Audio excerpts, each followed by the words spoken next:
Tout me manque. I miss everything. Ma famille, My family, my friends, mes ennuis, my troubles, as they et say, mes amours. my bitterness and my loves. Pour moi, c'est comme ça que So really, I miss everything. tu vois. Moussa Sacko is in Mali, but not by choice.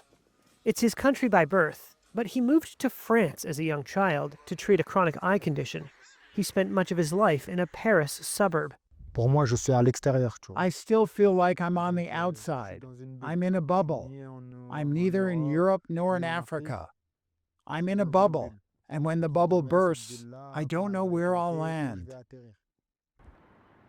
Last year, Sacko was in France and spent many days volunteering with a community association called Angar. He helped with food distribution, events, and counseling. He made friends there. Qu'aider les autres, il s'aidait lui-même. While helping others, he was also helping himself. And that's what made Moussa's expulsion so painful for me. It happened at a time when he was just starting to keep his head above water, and then he was thrown back into something even worse than before. Asia Belhadi is a co-founder of Angar, where Sacko volunteered. Last May, French police raided the organization looking for squatters. Sacko was on overnight duty as a supervisor and arrested. In the raid, he lost his glasses, adjusted for his eye condition. Police cited a prior conviction for selling marijuana, for which Sacko completed a 12-month prison sentence, as evidence he was a, quote, real, current, and serious enough threat. On July 2nd, he was escorted onto a flight to Bamako, the capital of Mali. He is banned for 2 years from applying for a French visa. Et donc, j'imagine même pas. I can't even imagine the sense of helplessness he must have felt, and the disappointment, too. La déception, en fait. It was not the first time the government had tried to deport Sacko over his drug conviction. In 2022, a French court overturned an attempt to deport Sacko on grounds he settled in France as a child. The ruling, seen by Reuters, said Sacko was entitled to temporary residency. Je suis français. I am French. It's not I feel, it's I am. I don't know Mali. I was born there, yes, but I made my life in France, so I'm French. But last year, French immigration reforms put hundreds of foreign nationals such as Sacko in new jeopardy.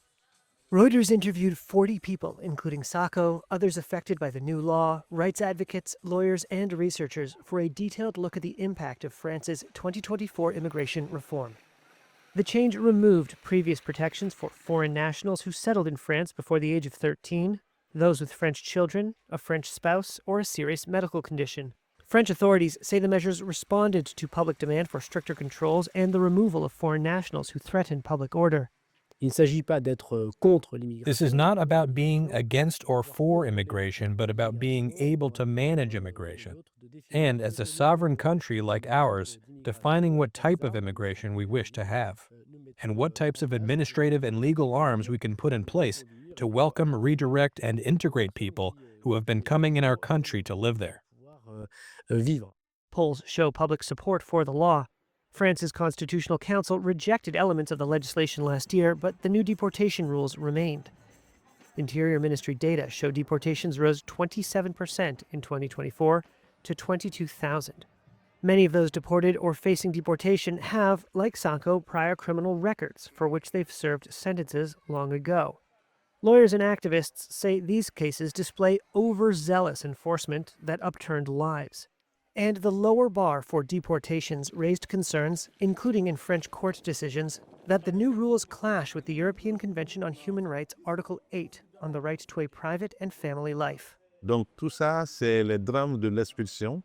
All of this is part of the trauma of deportation that migrants continue to suffer throughout their deportation journeys. Ousmane Diarra is the president of a group in Mali advocating for those sent here against their will. C'est très grave. So it's very serious. It's very dangerous for the deported person and for their family circle. Et pour son entourage familial, It's about the wife left behind here, the mother, the father. That person was their hope. il était un espoir.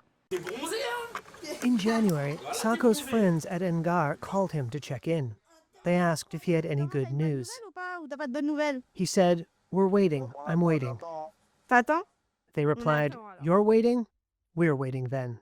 I'll wait with you.